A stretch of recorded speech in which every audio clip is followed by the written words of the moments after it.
Hello and welcome to yet another review from myself, the Omnivorous Reader, and this time I have just finished a cozy mystery type book called Parrots Prove Deadly by Clea Simon.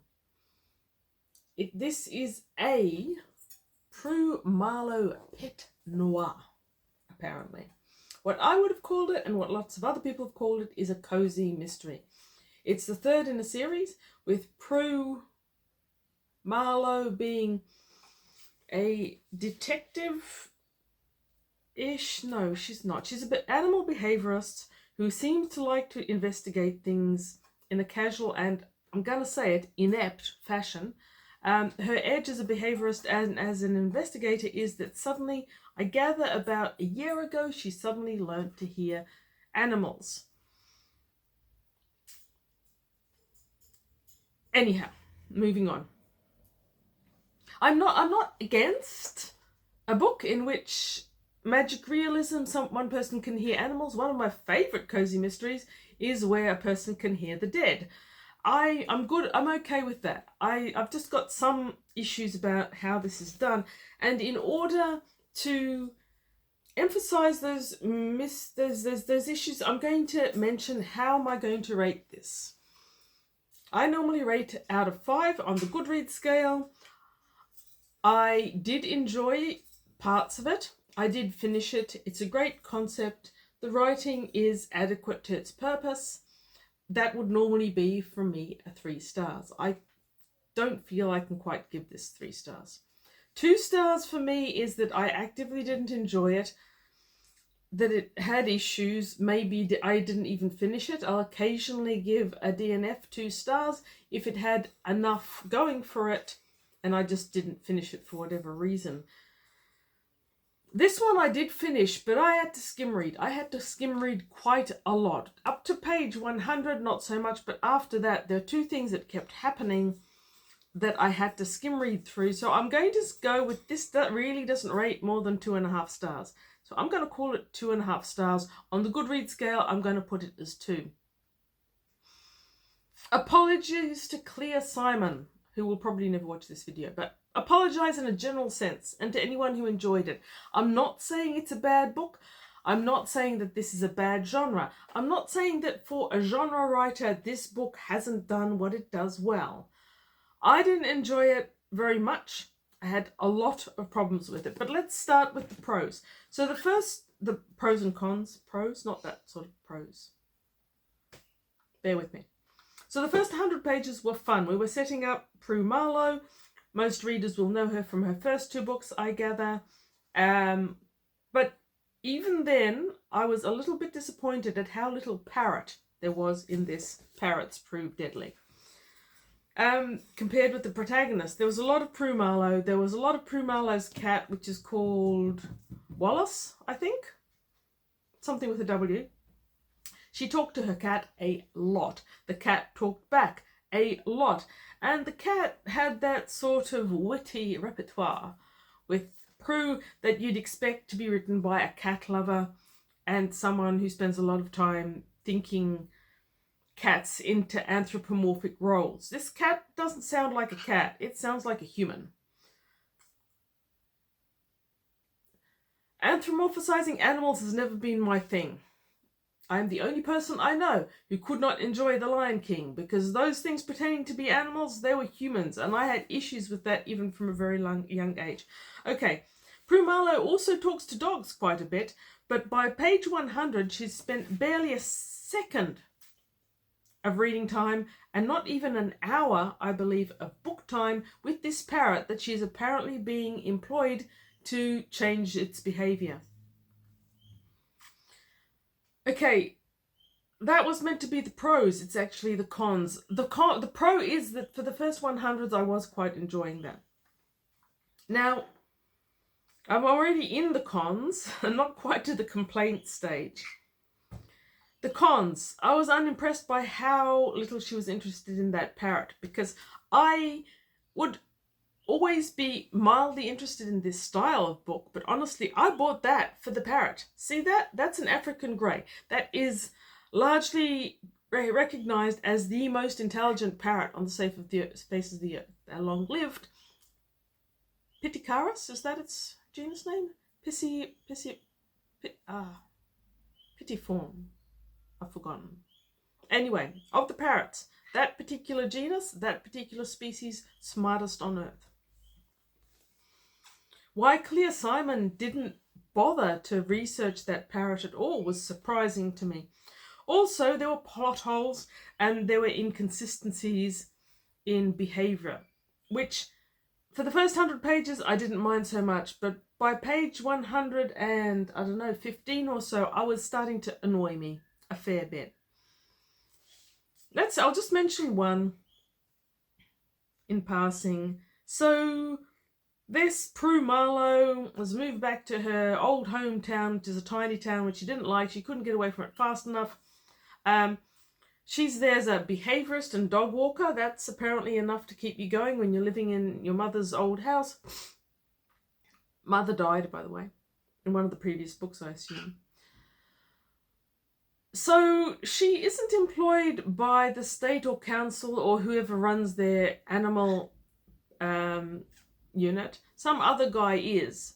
But there's a raccoon in there that is an issue, and the vet and the cop, who she's also dating, by the way, are complaining to her about the raccoon, not to the guy who's actually employed by the council or town or whoever employs people like that there. And that's just the main plot hole that I'm going to mention right here. So Prue Marlowe's back in this town. She gets cold because her animal behavioural skills are needed with this parrot. Someone's mother was in a nursing home. They died, leaving the African grey, who is swearing, and so the son won't take him home, and the daughter doesn't have room, whatever.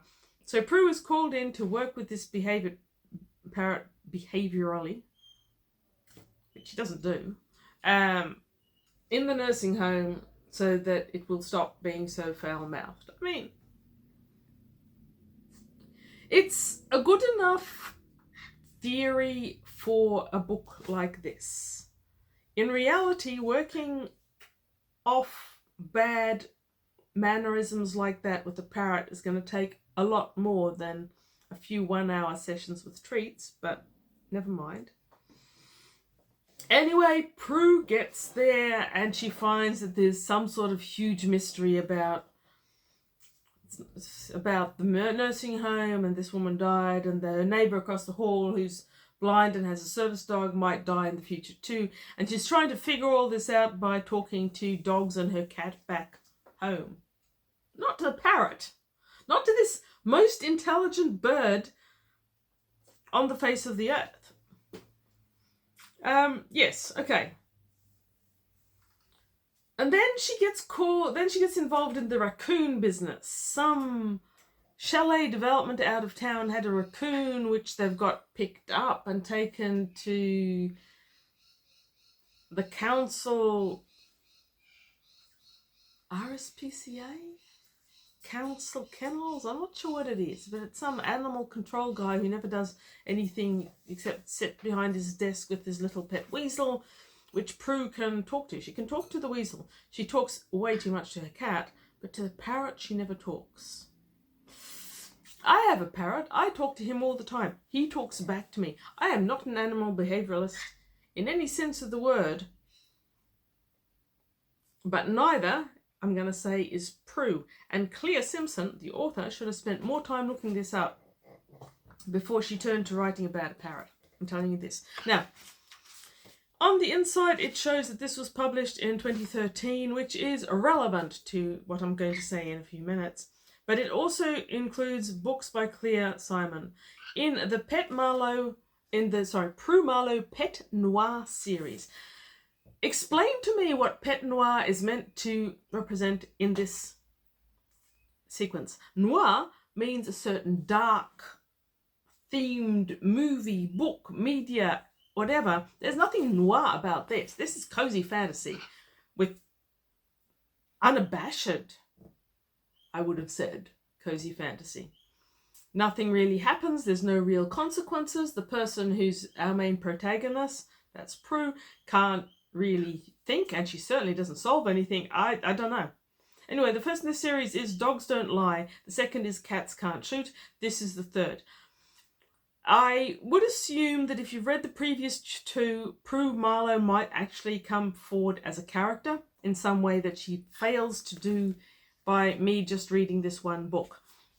There might also be an explanation for her deadly annoying cat, Wallace or whatever, because those are the two main bits that I had to skim read. Whenever Prue starts inner ruminations about how this plot is going for pages and pages, I had to skim read those. They were so, I'm sorry, but stupid that I felt my IQ dropping while I read them. And her and Wallace talking to each other, that cat is not a cat. I quite like cats, though I am allergic to them, as animals. But when a human decides that they love cats and then tries to imbue a cat with all these human characteristics that they personally see in cats, you end up with this sort of a mishmash. And I could not bear it. And it was fine to skim read both those things, because neither annoying anthropomorphic cat nor annoying protagonist really contributed much to the mystery being solved. Okay, the other thing about books by Clea Simon, I got distracted, is her non-fiction. She's got a number of her non-fiction which actually might appeal to me more than her fiction, on various things to do with sociology and mental illness by the look of it. The one that's important, the feline mystique, on the mysterious connection between women and cats. I don't think there's anything mysterious about a human enjoying an animal, but an animal's company. But that book probably says everything you need to know about the Prue Marlowe series. It's an excuse for someone to have extensive discussions with cats. Faux cats at that. Okay, so this is kind of where I was at around page 115 when I was still enjoying it. By page 115, I got to the point where I was so over it that I basically complained about it incessantly in my head, in my notes, and now to you, my innocent victim. But you at least can click away if you want to. So by page 120, I was thoroughly sick of that know-it-all cat.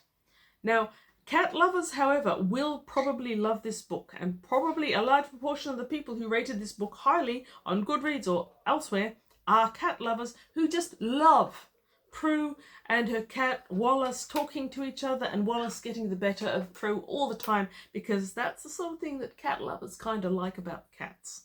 I like cats being cats, but I've already flogged that dying horse.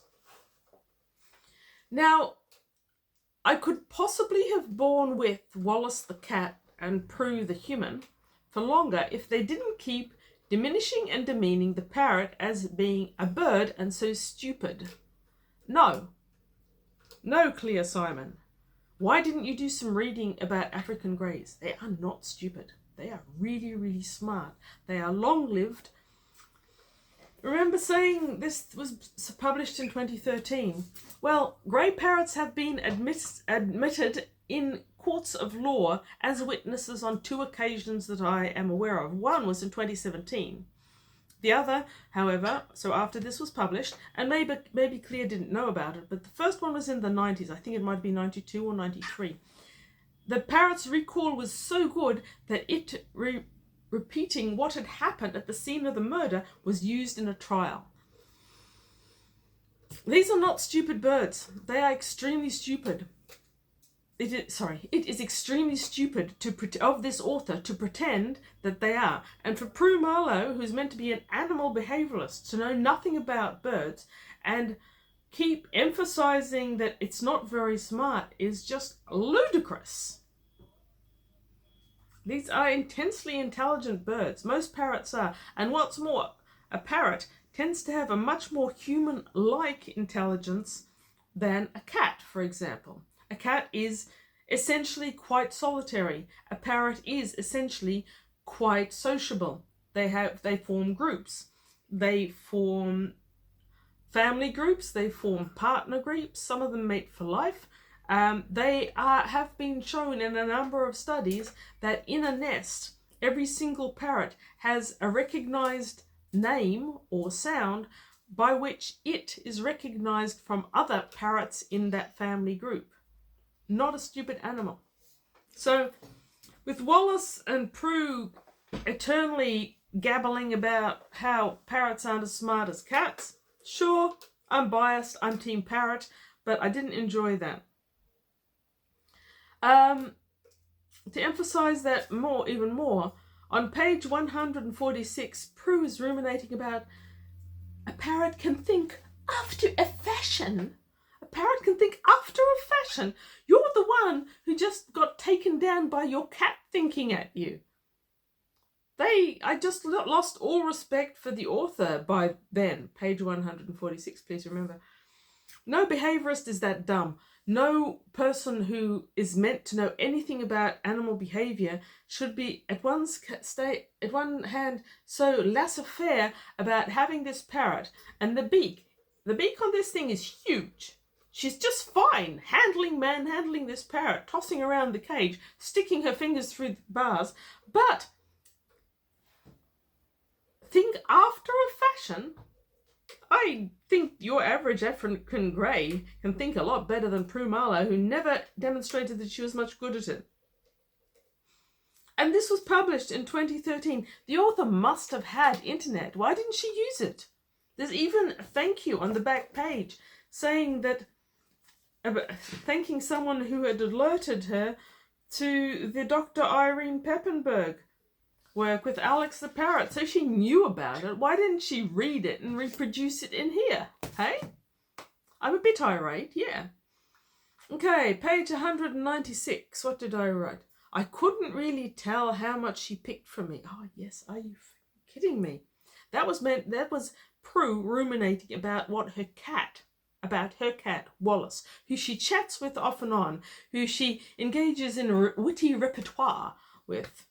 On a regular basis for pages, and I'm gonna say it, boring pages worth, of the cat telling her she knows, a cat equivalent of you know nothing, Jon Snow. And now on page 96, she's saying she doesn't really know how much she picks up from me after all that dialogue. What on earth is that meant to be, Clea? Didn't you just read any of your previous copy?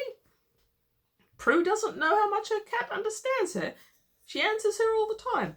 On page 197, no animal ever thinks emotionally, says the auricular cat Wallace to our dumbass Prue Marlowe. Seriously, Clea Simon, internet, research. What do you mean no animal ever thinks emotionally? Do you know what an emotion is? An emotion is... This is an angry emotion, by the way. It's generated by a combination of factors including hormones, which every animal on Earth has, and most plants as well. Don't think emotionally. My goodness. So this constant...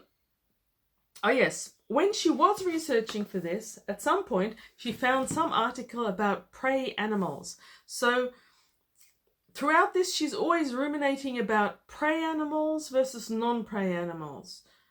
She apparently is not a prey animal, though that's debatable considering her behavior. But an African grey apparently is a prey animal. Now, the constant repetition was annoying, since it was rarely put in a meaningful way. But because it was repeated at me so often, I couldn't help but stop and think about it, even though really I'd probably have been better not to. Prey animal. Yes, the possibility of being prey affects animal behavior in the wild. Some of those instinctual or hardwired behaviors will affect a domesticated animal, but not all, and not that extensively. And Prue Marlowe never explains what she means by the prey animal business. As prey animals go, parrots, yes, they're prey animals, but African greys specifically, which is where she seems to be talking about it most of the time, aren't that low on the pecking order, really. There's a few larger raptors that will affect them. I think there is some predatory or omnivorous mammal that preys on their eggs and chicks. They're African, obviously. But mainly their predominant predator and aggressor is humans. And this particular African grey was a pet. So the prey animal, we could have cut that phrase down by about 15 to 20. Now, by now, I am getting seriously sick of Prue ruminating on animals, which she doesn't know much about, and the case, which she has no clue on how to solve. It's not even one case, it's two, but never mind. There are pages and pages of this rumination, and I unabashedly skim-read through all of them, pretty much, after page 115. Ongoing rant. A 13-year-old who watches Discovery channels knows more about animal behaviour than this alleged behaviourist does. She is meant to almost have a qualification. What does that even mean? But never mind. I'm guessing that almost in the qualification is the excuse that Clea Simon embedded into this narrative so that when she was wrong about anything behaviourist, it could be blamed on the almost most in this qualification that Prue Marlowe apparently needs in order to make her money walking dogs. I'm not sure it would have made any difference. Prue, as she is written in this book, is silly. I would not trust her to add 2 and 2 together without coming to a score of 16.5. She isn't capable of seeing anything in front of her, which means that her attempts to solve this mystery are embarrassing. So there's the thing that's happening in the nursing home, and obviously something's happening there. And there's the chalet development where the raccoon was captured from, and there must be something happening there. And as a reader, obviously, you know there really is something, because you wouldn't be able to get away with a 268-page book unless there was something happening. And as the reader, of course, who is a bit of a veteran in terms of cozy novels and crime fiction in general, you know that the two things must be combined. Otherwise, this book would probably never have been published. No comment. I bore with it, right? I made it all to the end, not because I wanted to see what the conclusion of the mystery would be. I suspect that very few readers will not have figured it out by halfway through the book in its entirety. And I would suspect that most people who like actually figuring out ends to books will have figured it out in the first quarter. I personally never try to figure out the end of a mystery. I just want to read along and enjoy the ride. And if at the end it's disclosed to me and I didn't guess it, excellent. Well done you. I don't read a book to try and guess the end. If by halfway through this book I can't help but know the end, it's not me. It's not me, it's you. So because of that, the great expose which happened on page 259 plus, they were just embarrassing, because honestly, everyone would have figured that out except Prue, who isn't good at figuring out 2 plus 2, let alone anything else. Okay, anyway. If by some horrible chance one day the author shall see this review, I apologise. You've got a book published. Actually, you've got many books published, fiction and non-fiction. Well done you. You are doing something that I cannot and have never done. Just next time you're going to choose parrots or, I don't know, bandicoots or any animal that is not a cat or dog, please research. Call me. I will give you the information. I've got a Bachelor of Science in Animal Behaviour. Me and hundreds like me will help you do it right. This did not do it right. If you enjoyed this book, no criticism on you at all. Many people did. I looked this up on Goodreads. It's got quite a few high reviews. Admittedly, some of the highest reviews are from people who received a free copy from the publisher in return for an unbiased review. No, not casting any stones on your greenhouses here. There, I used to do a lot of that too. And of the other people who did enjoy it, it's often ones that have read the previous two and already like it, and cat lovers. Some of the lowest reviews that I've seen on Goodreads are those who bought this for the parrot. Like myself, I like parrots. So this would suit very well for people who like cozy mysteries, because this is a cozy mystery. It's meant to be edgy. It isn't. Maybe the previous two were. Maybe Clea Simon really believes she's making Prue Marlowe out to be edgy. One Goodreads review I read suggested that Prue is an edgy character. What? She's a white picket fence girl. She just isn't married with kids yet. Wait for the next one. So yeah, but yes, cozy mysteries, you will like this. If you don't mind that they're light on content, they're nice, cozy, nighttime read in front of the fire, probably for you. If you are an inveterate cat lover and love anything with cats in it, especially cats talking back, this is for you. What it's not for is parrot lovers, zoologists, and people who do want their main character to make a bit more sense. The writing is still pretty good. Thank you for watching. For those of you who likes rants, this one's for you. And in the meantime, read good books about parrots even. Read good books about parrots, about anything you enjoy, because like the song says, all good people read good books. Bye.